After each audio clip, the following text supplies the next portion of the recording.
Kembali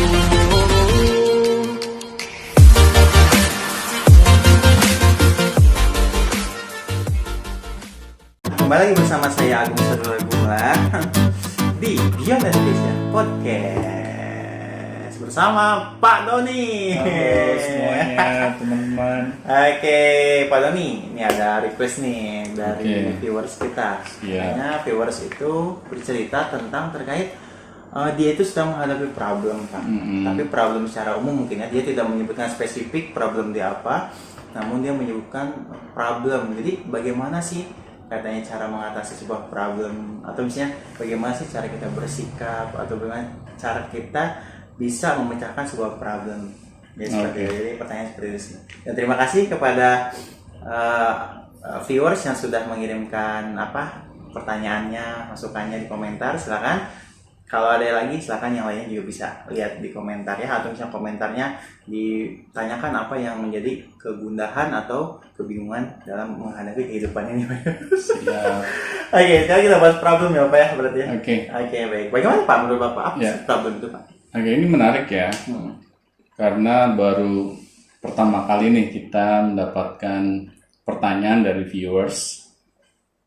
Nah, pertanyaan ini juga menariknya adalah hal yang masih bisa dibilang general, karena memang masalah harus ada sumber masalahnya. Nah, sekarang sumber masalahnya bisa dibilang abu-abu karena tidak spesifik. Betul. Nah, tetapi di sini saya ingin mencoba bagaimana cara kita menyikapi sebuah masalah yang hadir di dalam kehidupan kita. Ya. Karena masalah sendiri itu banyak ragamnya. Ya. Misalnya ketika kita memutuskan berumah tangga, ya, kita akan menghadapi masalah-masalah yang ada di dalam rumah tangga. Ya. Misalnya kita menjadi seorang pelajar, ya, kita akan menghadapi masalah-masalah ketika kita menjadi seorang pelajar. Ya. Nah, tetapi karena ini adalah hal yang masih melebar, ya, saya akan fokus bagaimana cara kita menyikapi masalah, dan masalah ini bisa masalah apa saja. Ya. Nah, cara menyikapi masalah yang terbaik, yang pertama, database yang ada di dalam pikiran kita. Ya.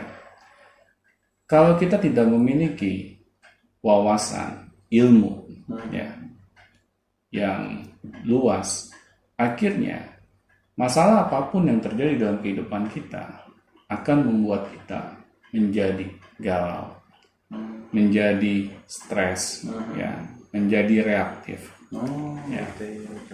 Nah, jadi di sini sebelum masalah menghampiri kita, seharusnya kita harus menjadi orang yang pembelajar.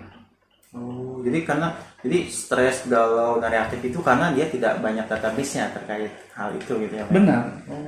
Karena ketidaksiapan kita. Akhirnya masalah sedikit pun itu membuat kita jadi galau. Jadi stres, jadi reaktif, marah-marah. Nah, apakah dengan cara kita seperti itu membuat masalah kita menjadi selesai? Malah melebar ya. Malah akan bertumpuk masalahnya. Karena masalah yang pertama aja kita tidak selesaikan, ya bagaimana masalah yang berikutnya kalau menghampiri kita lagi. Ya, nah disinilah pentingnya kita menjadi seorang yang pembelajar, ya. Dan ilmu kehidupan yang paling utama yang harus kita pelajari tidak ada yang lain, yaitu agama. Kuncinya di situ Pak ya? Ya, kuncinya di agama. Karena di agama itu sudah dibocorin cara-cara untuk menghadapi masalah. Kadang kita sering nyari-nyari tips atau dari motivator gitu. Nah, itu boleh juga. Tetapi ketika tips yang motivator itu berikan, itu tidak akan kontradiksi dengan agama. Tetap itu ya Pak. Ya, karena agama ini diturunkan langsung sama yang nyiptain manusia.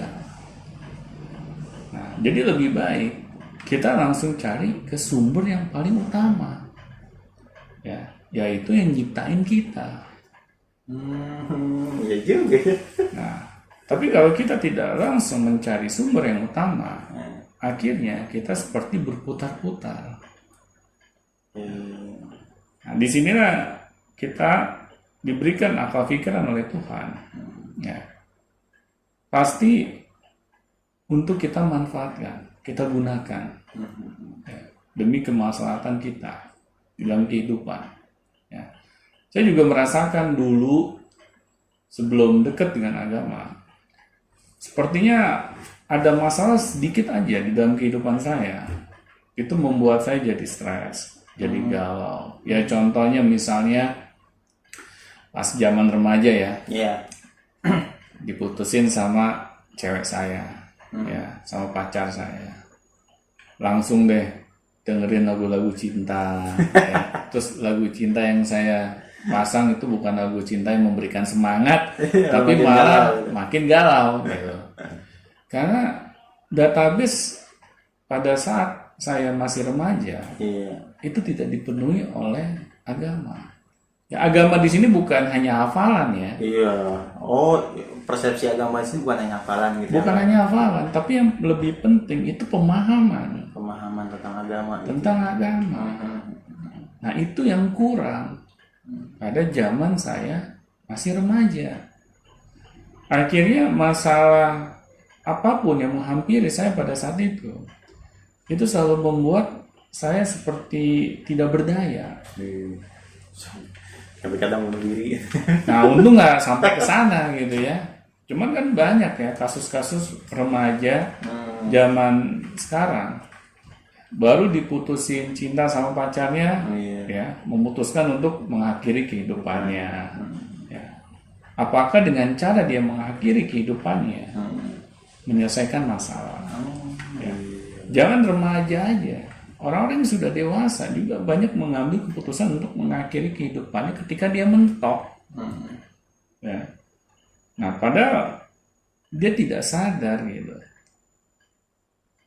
Ketika dia memutuskan untuk mengakhiri kehidupannya, ya, apakah tidak akan ada kehidupan yang berikutnya yang dia harus hadapi? Lagi-lagi itu keterangannya di agama juga. Ya? Nah, itu keterangannya di agama juga. Apakah dia sudah siap menghadapi Sang Pencipta? Ya. Karena tugas dia sebenarnya di dunia itu belum selesai. Ya. Tetapi dia memutuskan untuk menyelesaikannya. Nah, di sini pentingnya gitu kita mempelajari agama biar kita paham bahwa bersama dengan masalah itu ada kemudahan. Nah, iya, kalau kita pikir-pikir lagi seperti itu ya Pak ya. Benar. Tapi kebanyakan orang seperti ini Pak, karena dia itu problemnya adalah bahwa orang itu tidak mengerti agama. Di sini kan berarti poinnya di situ kan? Iya. Poinnya di situ.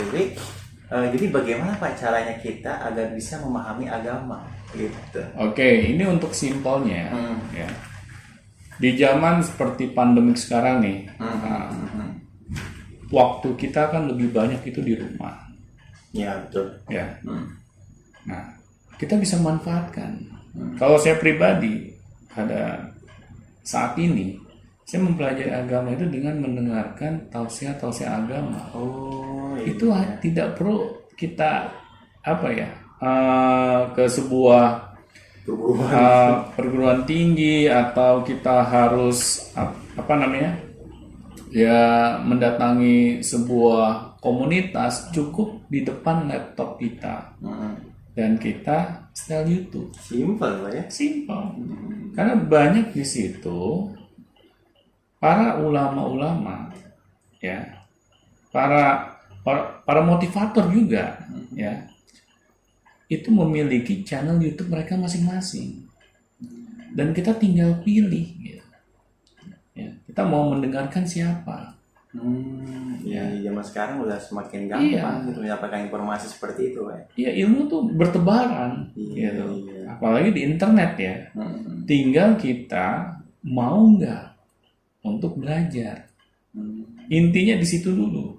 Iya betul. Ya, kalau kita tidak mau belajar, ya otomatis hal-hal yang bertebaran itu jadi mubazir gitu, percuma. Kalau dipikir-pikir benar juga ya. Iya. Tapi kalau misalnya setelah menonton YouTube nih, kita sudah menonton misalnya tentang terkait masalah sabar gitu kan. Ya. Nah setelah itu langsung implementasi aja Pak, atau bagaimana Pak?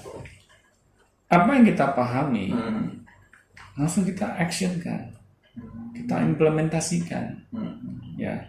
Ternyata untuk bersabar itu ada caranya. Ya. Nah, ketika ada masalah nih, ya kita seharusnya kalau kita memahami konsep cara bersabar, ada waktu untuk berpikir ketika kita memberikan sebuah respon dari masalah yang kita hadapi. Iya. Ya. Dan waktu kita untuk berpikir ini jangan tergesa-gesa. Nah, ya. Betul. Karena kalau tergesa-gesa, akhirnya respon kita itu reaktif. Nah, di sini pentingnya kita belajar. Dan belajar itu bisa di mana saja. Tinggal kita mau atau tidak untuk mempelajarinya. Ya. Oh, gitu. Berarti selama ini kalau kita tidak bisa menyelesaikan sebuah masalah, berarti kita tandanya tidak belajar. Tidak mau belajar. Sampai saya pernah dulu ketika saya memutuskan gitu ya untuk lebih mendekati agama, saya minta langsung pada Tuhan, tolong tunjukkan seorang guru. Oh, jadi harus guru itu penting juga ya Pak? Penting. Saya minta ke Tuhan langsung. Ya Allah, tolong tunjukkan saya seorang guru yang bisa membimbing saya. Ya. Karena ya kita sebagai manusia pasti kan banyak kekurangan yang kita miliki ya. Mengapa sekelas Nabi Muhammad saja ya langsung mentornya itu seorang malaikat Jibril. Iya. Ya, bayangin seorang nabi aja memiliki mentor, sedangkan kita ya sebagai manusia gaya-gayaan gitu, sotoy gitu. Tidak ingin memiliki seorang guru. Bagaimana kehidupan kita ini bisa menjadi lebih baik? Ya, karena kita harus menyadari gitu bahwa manusia ini adalah lemah. Kita butuh orang yang dapat menggandeng kita, membimbing kita ketika kita berbuat kesalahan, berbuat khilaf. Ya. Kalau kita tidak ada yang menegur kita, ya tidak ada yang memberikan masukan kepada diri kita, ya bagaimana kehidupan kita itu bisa menjadi lebih baik? Karena kita sadar bahwa pemahaman agama kita sendiri aja kurang gitu. Bahkan Ustadz pun pasti punya guru. Iya. Jangan kan kita yang nggak tahu apa-apa ya, Pak. Ustadz juga masih berguru gitu kan. Masih berguru. Iya benar. Karena di atas langit itu ada langit lagi. Nah, kalau kita tidak tawadu gitu, kita tidak mau merendahkan hati kita menjadi seorang pembelajar, ya kita merasa kita yang paling hebat, yang paling benar. Pas ada masalah yang kita tidak sanggup untuk mengatasinya, ya akhirnya itu keputusan terakhir. Selalu mau mengakhiri kehidupan. Nah, di sinilah pentingnya kita harus menjadi seorang pembelajar. Iya, dan guru itu ya kita harus cari. Gitu. Harus cari, karena yang namanya hidayah itu harus kita cari.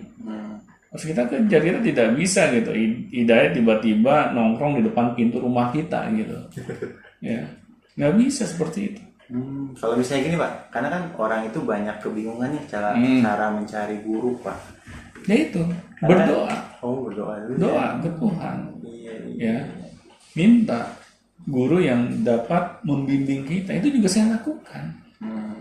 Akhirnya tiba-tiba ada yang memberikan bocoran ke saya. Ya. Pak Doni, ini ada seorang guru nih, keren nih. Ya, dia orangnya nggak minta bayaran, dia hanya minta bayarannya sholat 5 waktu aja, dan ilmu-ilmunya luar biasa Pak, bisa langsung diimplementasikan, dipraktekkan. Nah di situ akhirnya saya penasaran kan, nah, saya cari tahu, nah ternyata dia buka pendaftaran, ya saya hadiri, ya. Nah akhirnya saya melihat bahwa oh ini nih yang selama ini saya cari. Kok bisa begitu Pak? Ya karena itu tiba-tiba klik gitu ya. Doa kita. Ya, karena jangan meremehkan doa kita. Ya, meskipun kita merasa, waduh, doa kita ini mana mungkin dikabulkan, gua aja dosa banyak gitu kan. Nah, padahal Tuhan itu tidak akan memandang sepele setiap doa yang kita utarakan. Karena sudah janji Tuhan akan mengabulkan setiap doa. Ya kita aja yang nggak sabaran gitu. Kapan nih doa kita dikabulin? Kapan nih doa kita tungguin gitu. Kesannya Tuhan itu kayak nganterin paket ke kita gitu. Ya. Padahal kita yang jemput paket itu ya. Iya benar. Karena setiap doa itu udah janji Tuhan akan dikabulkan. Oh iya, jadi kondisinya mungkin karena kan banyak orang yang bukan banyak lagi ya Pak ya. Ketika orang itu punya masalah, terus dia datang ke guru yang misalnya boleh dikatakan kurang tepat lah gitu. Malah dia itu diarahkan ke arah yang kurang tepat juga. Iya. Ya, banyak kayak gitu sih. Ya, itu juga saya alami. Problem seperti itu. Tetapi kita jangan cepat menyerah. Kalau guru yang hadir di hadapan kita ini belum tepat, jangan menyerah, terus cari. Ya, itu juga yang saya lakukan. Pas saya merasa, wah ini kayaknya kurang tepat nih. Komunitas ini gitu kan. Ya saya kurang serak gitu dengan pandangan-pandangan mereka gitu. Ya sudah. Ya kita cari lagi. Kita mundur secara baik-baik, ya kita cari lagi. Karena kalau kita cepat menyerah, terus kita anggap, nggak ada guru yang the best nih, nggak ada guru yang sesuai nih, terus kita berhenti nyari, ya berarti kitanya sendiri yang cepat menyerah gitu. Padahal disitulah kalau kita istiqomah, Tuhan juga akan memberikan apa yang kita inginkan. Nah di sini yang penting istiqomahnya gitu. Jangan cepat menyerah. Jangan cepat menyerah. Nah, di sini pentingnya kita terus bersemangat gitu. Karena Tuhan itu nggak melihat hasilnya, tapi ikhtiar kitanya gitu. Ketika kita ikhtiar terus mencari sesuatu yang kita inginkan, apalagi yang kita inginkan ini adalah hal yang positif gitu kan, untuk kehidupan kita, dan ini memang dianjurkan oleh agama. Disitulah Tuhan akan sangat menghargai, ya, mengapresiasi apa yang kita lakukan. Jadi memang problem itu perlu diperjuangkan ya Pak ya, untuk kita bisa mengatasinya. Salah satunya mencari guru, terus belajar agama. Terus kalau misalnya gini Pak, ada orang yang merasa problem itu berat Pak. Ya. Kenapa sih ada orang yang menganggap problem itu ya biasa aja lah, problem itu. Ada orang yang merasa bahwa problem dia itu berat, padahal kan kita udah tahu bahwa problem itu tidak mungkin melebihi dari kapasitas kita Pak. Ya, melebihi dari kemampuan kita ya. Kenapa itu ada orang yang merasa seperti itu Pak? Ya karena kurangnya ilmu yang dia miliki. Ya. Karena memang dengan kurangnya ilmu yang kita miliki, segala masalah atau hambatan yang ada di dalam kehidupan kita itu akan selalu berat. Nah, seperti yang tadi di awal saya sebutkan ya. Nah, disinilah perintah agama gitu untuk mencari ilmu sampai ke liang lahat itu sangat relevan dengan keadaan yang seperti itu. Ya, kalau kita tidak mau terus belajar, apalagi mempelajari ilmu agama, akhirnya ya jangan angin topan ya, angin sepoi-sepoi juga sudah bisa membuat kita tumbang gitu. Ya. Iya betul. Karena kita tidak siap gitu, akarnya kita tidak siap. Ya. Karena ilmu itu kalau semakin banyak yang kita kuasai, yang kita pahami, akhirnya akar kita akan semakin kuat, ya. Menajam ke tanah. Ya. Betul. Tapi kalau kita tidak memiliki ilmu, akhirnya akar kita juga tidak kuat gitu. Angin yang tidak terlalu kencang aja itu bisa membuat kita tumbang. Jadi akarnya dulu yang harus kuat. Akarnya dulu. Dan akar itu ya berupa ilmu yang kita miliki. Iya juga. Nah, contohnya seperti zaman sekarang nih Pak, di era pandemi kan, pasti orang-orang rata-rata banyak mengalami sebuah problem ekonomi. Nah, ada kan beberapa orang yang berpikir bahwa problem ekonomi ini memang harus diselesaikan, namun sulit. Gitu kan? Ini kesulitannya saya kesulitan. Nah, sebenarnya apa sih Pak yang bisa kita lakukan ketika kita menghadapi problem ekonomi yang zaman sekarang itu Pak? Kalau buat saya pribadi, banyakin sedekah. Oh, jadi harus banyak memberi. Kan lagi sulit Pak. Ini biasanya logika berpikir orang pada umumnya. Kalau kita dalam keadaan ekonomi sulit, kita malah jadi orang yang pelit. Ya, kita hanya mikirin diri kita sendiri. Ya. Orang lain minta bantuan kita cuekin. Gua aja lagi sulit. Nah, ngapain gua?